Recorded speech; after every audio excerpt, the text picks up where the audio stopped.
Okay, welcome. We're going to go for a drive up north in northern Canada. Beautiful, beautiful drive. In fact, this time I'm going about 8 hours north of where I live. And not just for this record store, although anytime I'm anywhere away from home, I always look at what record stores they have. I read the reviews. I try to go to as many as I can. Big thanks to our Patreon members, as always. And so this town that I was in had a couple record stores. One in particular was absolutely fantastic. I'm going to take you on my adventure. And I'm going to show you some of the things. And as we flip through records and tapes, you can let me know what you would have picked up in the comments. Please let me know.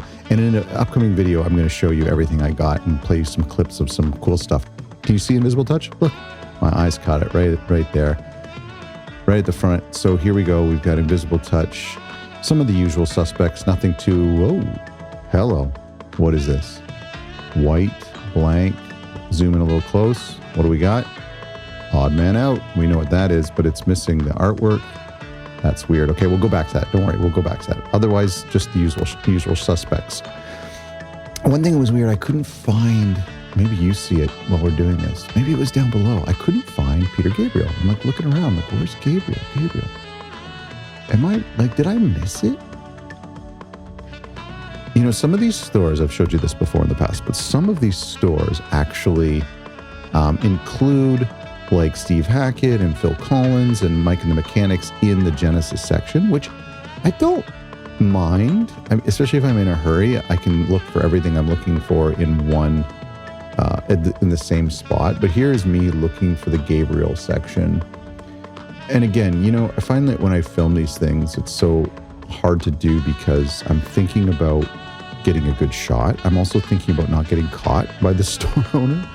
And then like my last priority is finding records for myself. And so there's a couple of non-Genesis records and Phil Collins records that I'd been wanting to add to my collection lately. And I just forgot to look. Anyway, this store was really great. So in this store here, we have records, obviously. We have some 7 inches, which I'll show you. We have CDs, lots of CDs, which I don't really buy. We have a great tape collection, which I'll show you in a minute. And then they also had like skateboards and some books and some apparel. Found a really cool book I need your advice on. I'll show it to you at the end of the video. A new wave section is always really cool. It's just cool to see stuff. I love when record stores have unique collections. And this store had like a Brazilian collection and Bossa Nova, you know, that kind of stuff. Latin America. They had all sorts of world sections. I like that. I find it kind of helpful. I don't buy CDs, but I do hop over to the Genesis and Phil and Gabriel area just to kind of see, like, I don't know, in case there's like a cheap bootleg or in case there's something cool. I've already got a few things here. I'll show you what I got in a second. But what do we got? We got The Way We Walk. That's the longs, I think. That's the shorts, I think. And then Live in Rome. I should have picked that up. $10. I just don't listen to CDs. I don't have a CD player right now. You can't dance. Usual suspects. Although the Live in Rome, I've been meaning to get that because I used to have it and then I lost it. A great Peter selection, as always. This was like an interesting digipack of security I hadn't seen before. It must be a reissue. Anyway, I don't do CDs, so I had really no business picking out CDs, but I have to look. And in the old days, man, CDs was all I was about. So it's a good Phil selection. Pretty much almost every record, right? I didn't see No Jacket there, but pretty much almost every record. That's a good one to have. Okay, cassettes are fun because, I don't know, I just kind of want to find something like, I've been recently picking up all the Mike and Mechanics and the Genesis and Phil Collins just to make sure I have them all. In Canada here, we don't really see many unique cassettes. You have to go to Discogs for that, or other countries. There's a copy of No Jacket. I have a few of those copies. A good selection, though, of tapes. Let me see if I can zoom in here and show you some. Let me know. Do you see anything here that you would grab? Do any of you guys, let me know in the comments, do any of you guys collect tapes? There's We Can't Dance. Actually, that looked like a good copy. I should have grabbed that. It seemed very yellow. Do you guys collect tapes? Do you still have some of your tapes? I actually listen to tapes more than I listen to CDs. In my living room, I have a tape player and a vinyl player, and I listen to tapes pretty frequently. I was recently sent by a good friend of the channel a big collection of Peter Gabriel tapes, and I listen to them all the time, including just yesterday. There is, let's zoom in here for a second. There's a Mike and the Mechanics. Get this. This is the debut on cassette. I didn't pick it up. Why? Because I thought I already had it at home.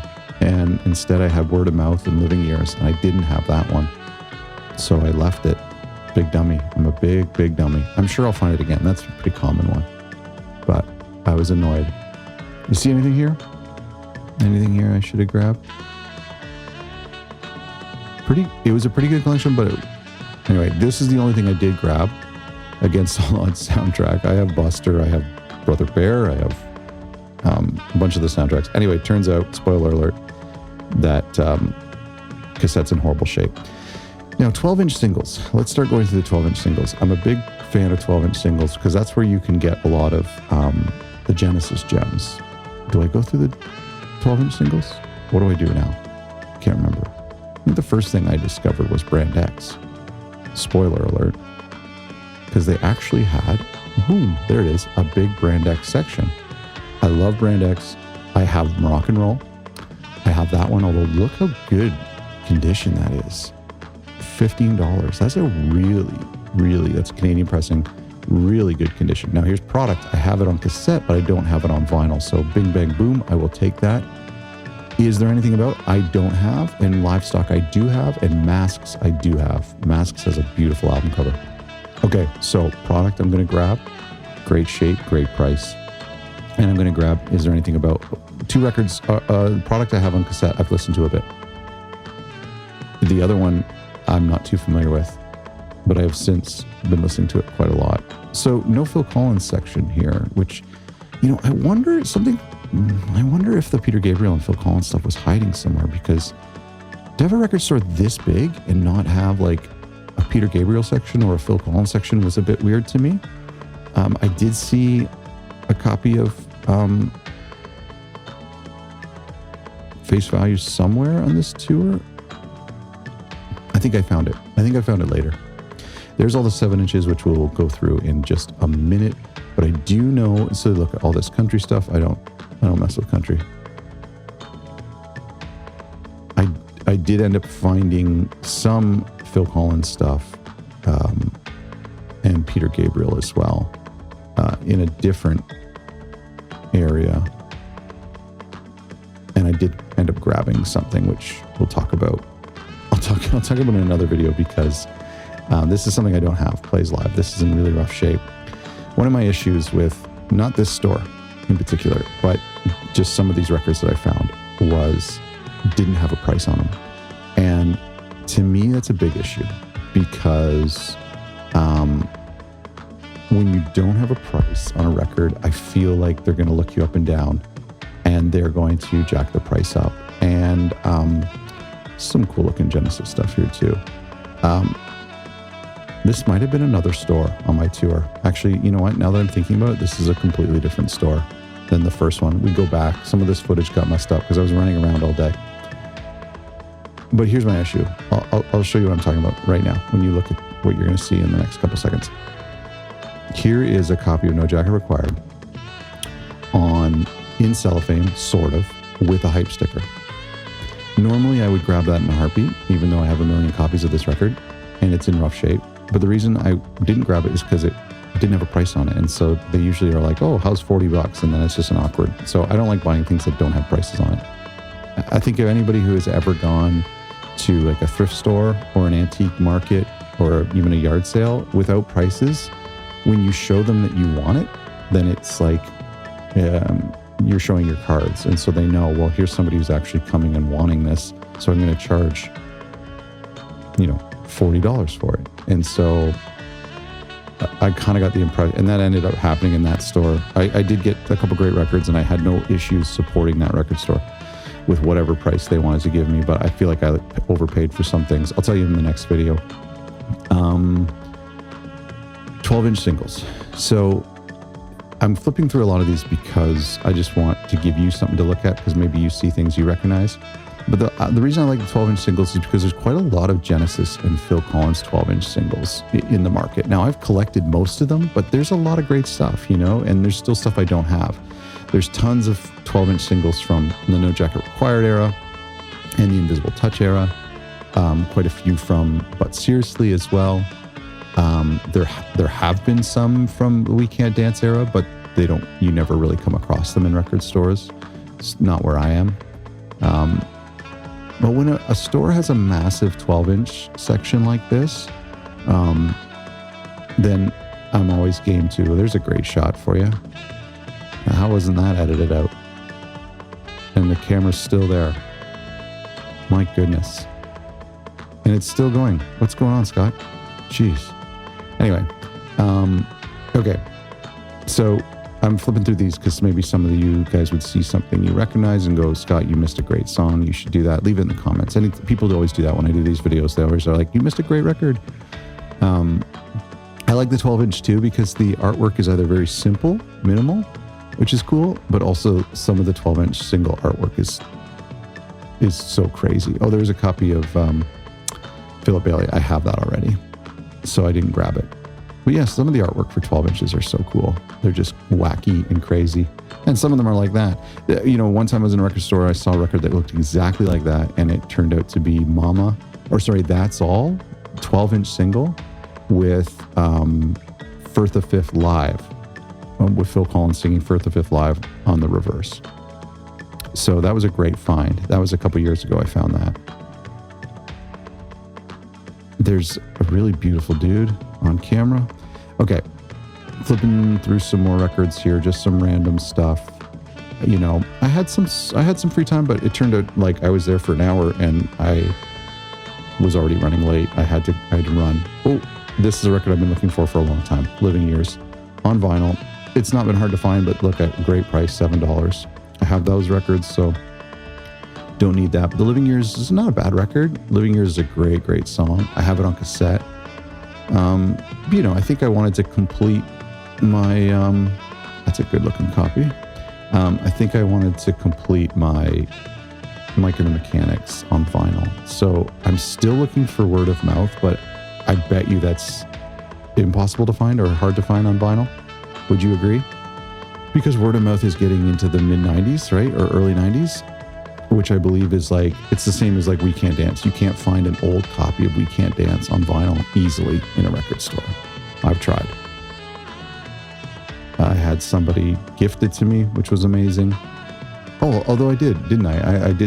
I told you about a story, or I told our patrons about a story that I actually did come across it. It just wasn't for sale. There's a Steve Hackett. That's the only Steve I've seen in this store. This is what I would love for you guys to say. You know, Bread, for example. Bread's a band I got into last year. But I'd love for you to say, hey, look, you just passed by a record. If you're a fan of Phil, if you're a fan of Genesis, you might really love this record. You know, I'm interested in vinyl that you can get for a reasonable price and that are just like a good, you know, just a good record. Start to finish. Here's some adult contemporary stuff. I went over I was really big in the Latin section, and I picked up a couple records there, especially the 80s Herb Alpert stuff I'm a fan of. I'm just going through these here because I want you to, you know, some people like to record shop vicariously through me, so I knew there was no Phil or Steve or anything in here, although you never know, right? You never know when stuff gets chucked in. But I just thought you might enjoy getting to see some records that you haven't seen in a while, or maybe that you have in your collection. And then you can feel free to let me know in the comments. These are new arrivals here. So the new arrivals section at a record store is not usually categorized yet. And so you can find stuff here that you were looking for that hasn't been put in the alphabet section. 7 inches. I reluctantly started to collect 7 inches because I think it's because I'm running out of 12 inches to collect, like regular records to collect, and tapes. So there's a lot of these out there, and they're cheap too. Why not? There's London Records. You see that quite a lot. That always grabs my eye. Here's a copy of Invisible Touch, which I have in decent condition. I don't love 7 inches. That's all. That's in okay shape. They're always $3 or $4, $5. Throwing it all away. I also have that as well. I'm not really in the market to buy duplicates, but I don't mind. There's 2 Hearts. I think I have that. You know, these are not hard to find, so I'm not going to be like, if I pass by one, I don't even know, like, I don't think I have that Another Day in Paradise on 7-inch, but I'm not in any hurry. $2, Atlantic Records. Sorry for my camera work here. I am actually prioritizing shopping for records. This is Heat on the Street, Another Day in Paradise. I think I already have that. There was one I grabbed, and you can let me know. So there's Separate Lives, which I believe I have. This one here, geez, this camera work is horrible. Separate Lives. Okay, thanks, Scott. No one cares about that one. This here, $1.98. Oh, stop it. Dear God. What's the matter with you? Oh, I don't want to know. And what's on the other side? You dummy. Okay, so this is Something Happened on the Way to Heaven on a white label. What is that? I definitely didn't have this at home, so I picked it up. Something Happened on the Way to Heaven on the other side, I believe, is Do You Remember Live? Do You Remember Demo? Lionel. Very cool. So I grabbed that because I don't have that, and I'm not sure where that came from and why it's on a white label. That's kind of unique. There's another copy of the same thing back behind there. Sorry for my... Okay, here's the thing you guys have probably been waiting for, this Odd Man Out. So you guys know what this is, right? Odd Man Out, this is one of the classic Genesis bootlegs, one of the most common Genesis bootlegs I see around, especially in Canada. I wonder if there's a reason for that. And so the bootlegs of the time, because it was so expensive to make jackets and bootlegs were meant to be more affordable, they would never really do jackets. They would do either just a stamp on a white label, or they would do this photocopied sleeve that they would put in the front towards later into the late 70s, mid 70s. And so this is a copy of Odd Man Out. It's a bootleg. I think they were asking $40, $50 for it. Again, when I'm in these small towns and I find these great record stores with super friendly employees, I'm very keen to support them. So if they're asking what I think might be a touch too much money for a Genesis bootleg, I'm okay with that because it's going to a good cause. And I'm grateful. I'm grateful to be able to travel 8 hours from home and to find a Genesis bootleg. I've seen Odd Man Out before, and this sleeve was in pretty decent condition. So I decided to put it back in the proper way. And with the sleeve out, I've seen it before, and I'll tell you what, I'm going to do maybe a little review on it. The sound is phenomenal. Why didn't you guys tell me how great the sound is of this record? Track listing is not a full lamb show, but there's a couple songs, and the track listing is actually wrong. But it's fantastic. So I'm doing pretty well. One thing I want to show you before we go. This is the book section with some DVDs. I tried it, there's lots of comic books, so I was a little bit, I have to kind of sift through those. Oh, I didn't even notice the stereos. I was walking right by that. See, this is the problem with having a camera in your hand. You really miss stuff. I need to go to these record stores and then come back and refilm. Anyway, music books. I like music books. One of the reasons I spend my time here is because in the past I have found a copy of I Know What I Like, the Genesis book that's worth a lot of money. You're very likely to find a rare Genesis or Phil Collins book in one of these collections. So you have to take a minute to look. I didn't notice there were some spines turned down there. There could have been something there. Now I regret not looking, but it doesn't look like it. It doesn't look like there was anything here worth. Maybe you see something. Maybe you're like, hey, that's a great biography or a great coffee table book. You should have grabbed that. Let me know. Let me know. I would love to bring you guys on a live. Wouldn't that be fun to do a live? Those records on the ground were a little distracting, but they turned out just to be kind of old classical records that weren't very exciting. So I moved on. Didn't have much time to look at the other books. I didn't really care. I was there for records. One thing I want to show you though, on my way out, in kind of a important section here was this Peter Gabriel book, Without Frontiers. Tell me, this book, as you can see, is $30? No, $70. Why was it $70? Okay, just finished editing that. Thanks for coming with me on that journey. Next week or in the next video or in the next video, I will show you everything I bought. I got a cassette and I got lots of records. They all sound great. A couple of them I've been looking for a long time. So we'll open them up. I'll do a whole separate video to show you everything I got, including a little bit of a walkthrough. Maybe we'll play a clip from that Odd Man Out. It sounds so good. Thanks for watching.